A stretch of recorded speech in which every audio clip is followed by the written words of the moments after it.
Praise the Lord. கர்த்தருக்கு மகிமை உண்டாவதாக. இந்த நல்ல காலை வேளையில் கர்த்தருடைய வார்த்தை மூலமாய் உங்கள் யாவரையும் சந்திப்பதிலே நான் மகிழ்ச்சி அடைகிறேன்.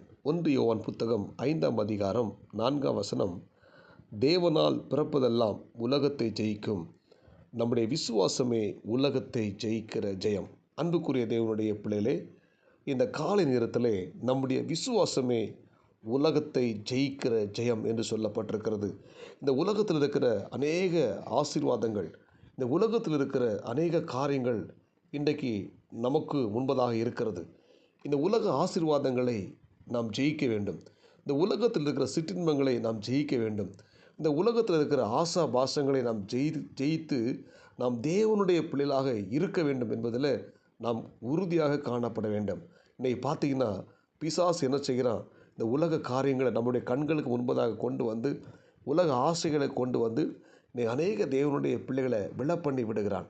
எனவே இந்த உலகத்தை நாம் ஜெயிக்கிற ஜெயம் நமக்குள் இருக்க வேண்டுமானால் நமக்குள்ளே நல்ல ஒரு விசுவாசம் இருக்க வேண்டும். இங்கே யோவான் சொல்லும்போது 5ஆம் வசனம் சொல்லுகிறது, இயேசுவானவர் தேவனுடைய குமாரன் என்று விசுவாசிக்கிறவனை அன்றி உலகத்தை ஜெயிக்கிறவன் யார் என்று சொல்லப்பட்டிருக்கிறது. அப்போ இயேசு கிறிஸ்துவை தேவனுடைய குமாரன் என்று விசுவாசிக்கிறவன் இந்த உலகத்தை ஜெயிக்கிறவன். அல்லேலூயா. அப்போ இந்த இறைவார்த்தை கேட்கிற தேவனுடைய பிள்ளைகளே, இந்த உலகத்தில் இருக்கிற எல்லா காரியத்தையும் நம்ம ஜெயிக்க வேண்டுமானால் இயேசுவே தேவனுடைய குமாரன் என்று விசுவாசிக்கிற ஒவ்வொரு தேவனுடைய பிள்ளைகளும் இந்த உலகத்தை ஜெயிப்பார்கள். ஆமேன். எனவே நமக்கு நல்ல ஒரு விசுவாசம் தேவை. ஆண்டவர் இயேசு கிறிஸ்துவை ஏற்றுக்கொண்டு நமக்குள்ள அவரே தேவனுடைய குமாரன் என்கிற ஒரு விசுவாசம் நமக்குள்ளே காணப்பட வேண்டும். இயேசு கிறிஸ்து ஊழியர் செய்த நாட்களில் ஒரு பிறவி குருடன் வழி அருகே பிச்சை கேட்டு கொண்டிருக்கிறான். அந்த வழியை இயேசு போகிறார். இயேசு போகும்போது இவன் கேட்குறான். அந்த சத்தத்தை கேட்டு யாரோ போகிறாங்கன்னு நினச்சி, யார் போகிறா என்று கேட்கும்போது அங்கே இருந்தவங்க சொல்கிறாங்க, இயேசு போகிறார் என்று சொன்ன உடனே இவன் இயேசுவை கூப்பிடுற பாருங்க, இயேசுவே தாவீதின் குமாரனே எனக்கு இரங்கும் என்று சொல்லி அவன் கூப்பிடுகிறான்.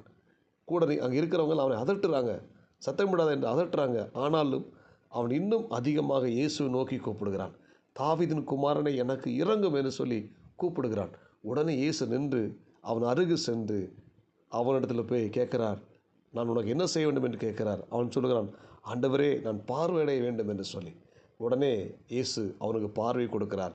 அன்புக்குரிய தேவனுடைய பிள்ளைகளே, அந்த பிறவி குருடன் இயேசுவை தாவீதின் குமாரன் என்று விசுவாசித்தான். அல்லேலூயா.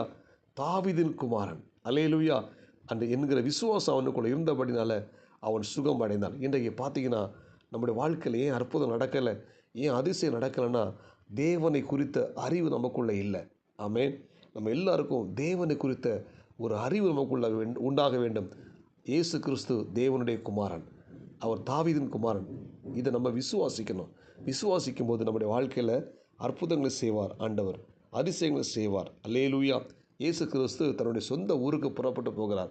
சொந்த ஊருக்கு போகும்போது அங்கே இருந்தவங்கெல்லாம் இயேசுவை பார்த்து, இவன் மரியாளுடைய மகன் அல்லவா, யோசேப்புடைய குமாரன் அல்லவா, தச்சன் அல்லவா, இவனுடைய சகோதரர்களும் சகோதரி நம்ம கூட இருக்கிறாங்களே என்று சொல்லி இயேசுவை அவங்க சரியாக விசுவாசிக்கலை. அவர் அற்பமாக எண்ணாங்க. அங்கே நிறைய வியாதி உள்ளவங்க இருந்தாங்க, பிணியாளி இருந்தாங்க, குஷ்டரோகி இருந்தாங்க. அத்தனை பேருக்கு அவர் சுகம் கொடுக்க வந்தார். ஆனால் இந்த ஜனங்கள் அவரை விசுவாசிக்காதனால அவர் அந்த இடத்த விட்டு கடந்து போனார். அல்லேலூயா. சொந்த ஊரில் எந்த தீர்க்கதரிசியும் கனமில்லை என்று சொல்லிட்டு போயிட்டார். பாருங்கள், அந்த ஜனங்கள் இயேசுவை விசுவாசிக்காதனால, இவன் தச்சனுடைய குமாரன் அல்லவா, மரியாளுடைய மகன் அல்லவா, இவன் சகோதரி இங்கே நம்ம கூட இருக்கிறாங்க அல்லவா என்று சொல்லி அவங்க விசுவாசம் இல்லாதபடினால அங்கே இருந்த மக்கள் யாருக்கும் சுகம் கொடுக்க முடியலை. அன்புக்குரிய தேவனுடைய பிள்ளை, இன்றைக்கும் ஒரு திரள் கூட்ட மக்கள் இயேசுவை விசுவாசிக்காமல் இருக்கிறாங்க. அல்லேலூயா. விசுவாசம் இல்லை, இயேசு தேவனுடைய குமாரன் என்கிற விசுவாசம் இல்லாமல் எத்தனையோ மக்கள் வாழ்ந்து கொண்டிருக்கிறாங்க. அதனால தான் அற்புதம் நடைபெறலை. இன்றைக்கும் இறைவார்த்தை கேட்கிற தேவனுடைய பிள்ளை, நாம் ஆராதிக்கிற இயேசு கிறிஸ்து தேவனுடைய குமாரன் என்று நாம் விசுவாசிப்போமானால் நிச்சயம் நம்முடைய வாழ்க்கையில் அற்புதங்களும் அதிசயங்களையும் நம்முடைய வாழ்க்கையில் தருவார். இந்த அதிகால நேரத்தில் இறைவார்த்தை கேட்கிற தேவனுடைய பிள்ளை, நம்முடைய விசுவாசம் உலகத்தை ஜெயிக்கிற ஜெயம். அல்லேலூயா. இந்த இயேசு கிறிஸ்துவை தேவனுடைய குமாரன் என்று நாம் விசுவாசிப்போம். நம்முடைய வாழ்க்கையில் கர்த்தர் பெரிய காரியங்களை செய்வார். ஜெபிப்போமா. பரலோக தேவனே, இரக்கமுள்ள இயேசுவே, இந்த அதிகாலை நேரத்தில் இந்த இறைவார்த்தை கேட்ட நம்முடைய பிள்ளைகள் ஒவ்வொருத்தரையும் கர்த்தர் ஆஸ்வதிங்க. இந்த நாளுக்குரிய கிருபை கொடுங்க ஆண்டவர். நாங்கள் ஒவ்வொருத்தரும் உண்மை விசுவாசிக்கிற கிருபை தாங்க. இந்த இறைவார்த்தை கேட்ட ஒவ்வொரு தேவனுடைய பிள்ளை ஆஸ்வதிங்க, பாதுகாத்து கொள்ளுங்க.